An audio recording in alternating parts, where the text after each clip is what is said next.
Hi friends, இன்றைக்கி நம்ம சேனலில் நான் வந்து ஒரு இளநீரை வச்சு ஒரு அல்வா தான் செய்ய போகிறேன். இது வந்து சாப்பிட்றதுக்கு நல்லாயிருக்கும். வாயில் வச்சாலே அப்படியே கரைஞ்சிட்டு போயிடும். ஹரி, இதை எடுத்து பிச்சு காமி. நல்லா பிச்சு காமினா டபக்குன்னு பிச்சுட்டேன். பொறுமையாக பிச்சு காமி. இன்னொரு பீஸ் பிச்சு தட்டில் வை. நான் அதை இன்னொன்று ரெண்டாயிரம் அதை வேடு. அங்கே பாருங்க எவ்வளோ சாஃப்டாக இருக்குதுன்ட்டு. ஒன்று வாயில் போடு. நல்லா இருக்குதா? சரி, இது ரொம்ப சாஃப்டாக ரொம்ப நல்லாயிருக்கு ஃப்ரெண்ட்ஸ். இந்த இளநீர்லாம் இருந்துச்சுன்னா நம்ம நிறைய டிஷ் பண்ணலாம். அதில் வந்து நான் வந்து அல்வா பண்ணியிருக்கிறேன். நீங்கள் இது வந்து எப்படி செய்கிறது எப்படின்ட்டு வாங்க வீடியோக்குள்ளே போய் பார்க்கலாம். வீடியோக்குள்ளே போகிறதுக்கு முன்னாடி புதுசாக பார்க்குறவங்கள நம்ம சேனலை சப்ஸ்கிரைப் பண்ணிவிட்டு பக்கத்தில் இருக்கிற பெல் பட்டனையும் கிளிக் பண்ணுங்கள். அப்போ தான் நான் போடுற வீடியோலாம் உங்கள் கவனத்துக்கு வரும். வாங்க எப்படி செய்யறதுன்ட்டு போய் பார்க்கலாம்.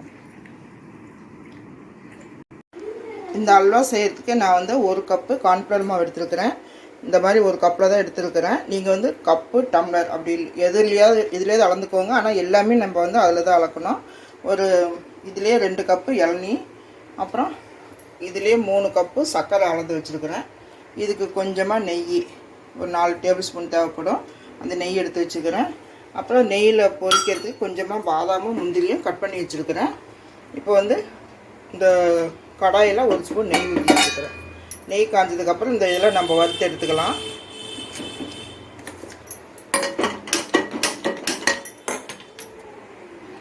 இப்போ நெய் வந்து காஞ்சிருச்சு, நெய் உருகிடுச்சு. இதுலேயே வந்து இது வந்து பாதாமும் முந்திரியும் நான் வந்து போட்டிருக்கிறேன். இது வந்து நம்ம இஷ்டம் தான், நமக்கு எவ்வளோ வேணாலும் போட்டுக்கலாம்.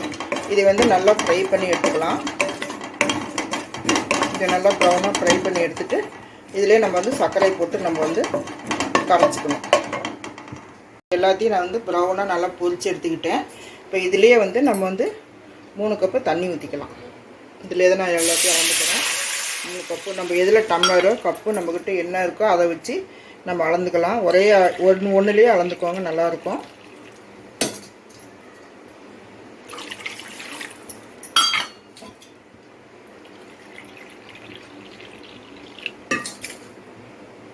இப்போ 3 கப்பு ஊற்றிக்கிட்டேன்.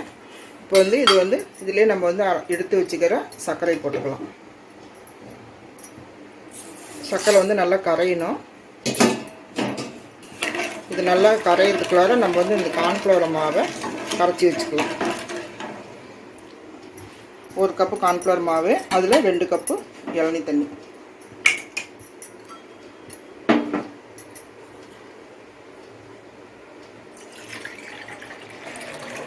அப்படி உங்களுக்கு கம்மியாக இருந்துச்சுன்னா கொஞ்சமாக தண்ணி கூட நீங்கள் மிக்ஸ் பண்ணிக்கோங்க. இந்த கார்ன்ஃப்ளவர் மாவில் ஊற்றிக்கலாம். எனக்கு 1.5 கப்பு தான் வருது. நான் கொஞ்சம் தண்ணி கொஞ்சம் ஊற்றிக்கிறேன்.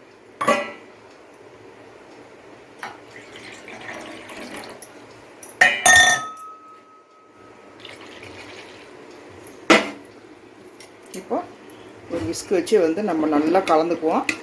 சர்க்கரை நல்லா கரைஞ்சதுக்கப்புறம் இந்த கரைச்சி வச்ச கார்ன்ஃப்ளவர் மாவை ஊற்றிக்கலாம்.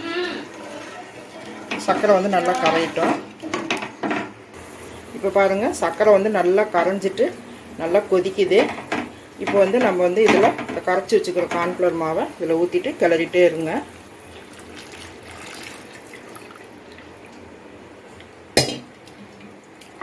இந்த இளநீ வச்சு நம்ம நிறைய டிஷ் பண்ணலாம். இளநீர் பாயாசம், இளநீர் நொங்கு, இளநீர் அல்வா, இந்த மாதிரி நிறைய இளநீர் இட்லி, இந்த மாதிரி நிறைய செய்யலாம். நான் வந்து இன்றைக்கி வந்து அல்வா தான் செய்கிறேன்.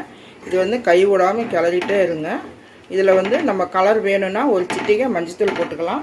அப்படி இல்லை அப்படின்னாக்கா இந்த மாதிரி குங்குமப்பூ இருந்தால் கூட நீங்கள் அதை கூட போட்டுக்கலாம். இது வந்து விருப்பம்தான், உங்களுக்கு இருந்தால் போடுங்க, இல்லைனாக்கா நீங்கள் இப்படி வெள்ளையாக கூட வச்சுக்கலாம். எங்கிட்ட இருக்குது, அதனால் நான் போட்டுட்ருக்குறேன். இதுக்கு வந்து 1 கப்பு மாவுக்கு 2 கப்பு சர்க்கரை கரெக்டாக இருக்குது. உங்களுக்கு இனிப்பு அதிகமாக வேணும் அப்படின்னா நீங்கள் இன்னும் கொஞ்சம் கூட போட்டுக்கலாம். இல்லை கம்மியாக வேணால் நீங்கள் 1 கப்புக்கு பதிலாக 3/4 கப்பு கூட போட்டுக்கலாம். இது வந்து நல்லா கிளறிட்டே இருக்கிறேன்.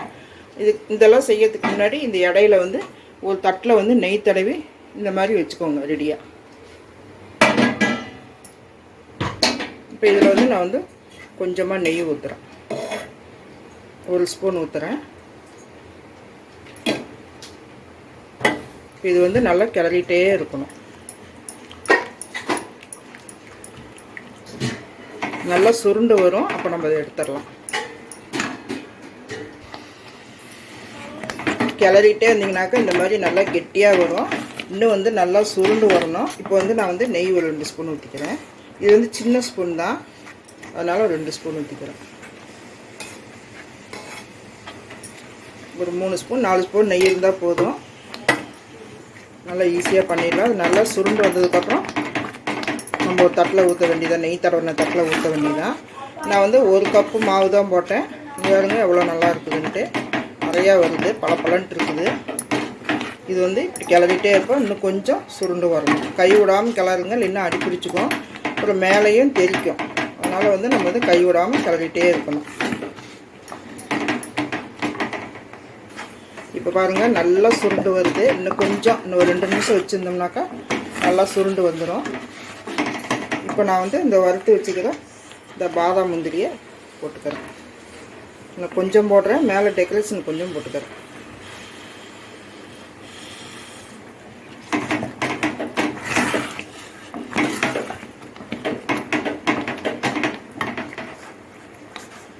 இப்போ பாருங்கள் நல்லா சுருண்டு வந்துருச்சு. இந்த ஸ்டேஜில் நம்ம இதை ஆஃப் பண்ணிவிட்டு, அடுப்பு ஆஃப் பண்ணிவிட்டு ஒரு தட்டில் கொட்டிக்கலாம். நல்லா சுருண்டு நல்லா கெட்டியாக வருது. இப்போ அடுப்பு ஆஃப் பண்ணிடலாம் நான். இப்போ இதை எடுத்து நெய் தடவின தட்டில் நம்ம ஊற்றிடலாம். துணி கூட பிடிக்க முடியல, நீ முறைக்க.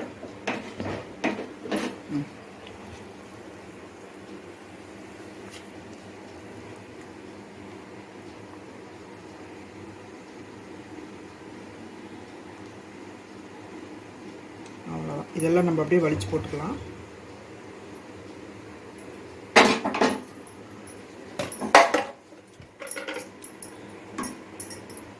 இப்போ இப்படி வந்து நல்லா சமமாக நல்லா பரப்பி விட்டுட்டு நல்லா ஆற விட்டுருங்க. இதுக்கு மேலே நான் வந்து கொஞ்சம் எடுத்து வச்சுக்கிறேன். அந்த முந்திரியும் பாதாமையும் கொஞ்சம் மேலே போட்டுக்கலாம்.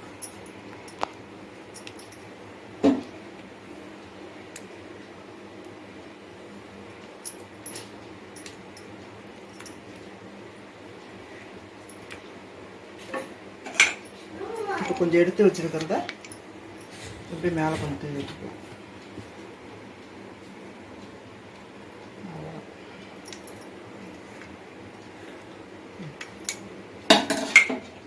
இது வந்து நல்லா ஆறட்டும். ஆறுனதுக்கப்புறம் நம்ம கட் பண்ணிக்கலாம்.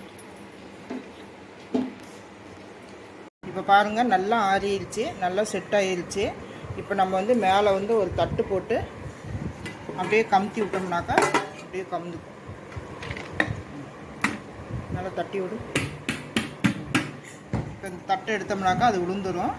இப்போ நமக்கு வந்து எந்த ஷேப் வேணுமோ அந்த ஷேப்பில் நம்ம கீத்து போட்டுக்கலாம். டைமண்ட் வேணாலும் போட்டுக்கலாம், ஸ்கொயர் வேணாலும் போட்டுக்கலாம். ஃபஸ்ட்டு கோடு போட்டுக்கோங்க, அப்புறம் கீத்து போட்டுக்கலாம். இப்போ எல்லாமே கோடு போட்டாச்சு. இப்போ எடுத்தாலே பாருங்கள் நல்லா வருது.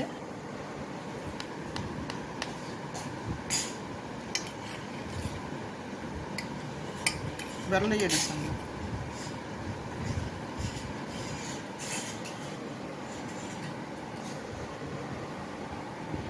இதேமாரி நம்ம எல்லாத்தையும் எடுத்துக்கலாம். அவ்வளோதான் ஃப்ரெண்ட்ஸ், அருமையான ஒரு இளநீர் வச்சு நான் வந்து ஒரு அல்வா பண்ணிட்டேன். இது வந்து ரொம்ப ஈஸி தான். 1 2 3ன்னு ஒரு நம்பர் மட்டும் ஞாபகம் வச்சுக்கிட்டிங்கனாக்கா ஈஸியாக நம்ம பண்ணிடலாம். நீங்களே இதே அளவோடு செஞ்சு பாருங்கள். நான் போட்டுக்கிற அளவெல்லாம் கரெக்டாக இருக்குது, இனிப்பும் கரெக்டாக இருக்குது. நீங்களே இதே மாதிரி செஞ்சு பார்த்து சாப்பிடுங்க. சப்ஸ்கிரைப் பண்ணுங்கள், சப்போர்ட் பண்ணுங்கள் ஃப்ரெண்ட்ஸ். மீண்டும் அடுத்த வீடியோவில் சந்திப்போம். நன்றி, வணக்கம்.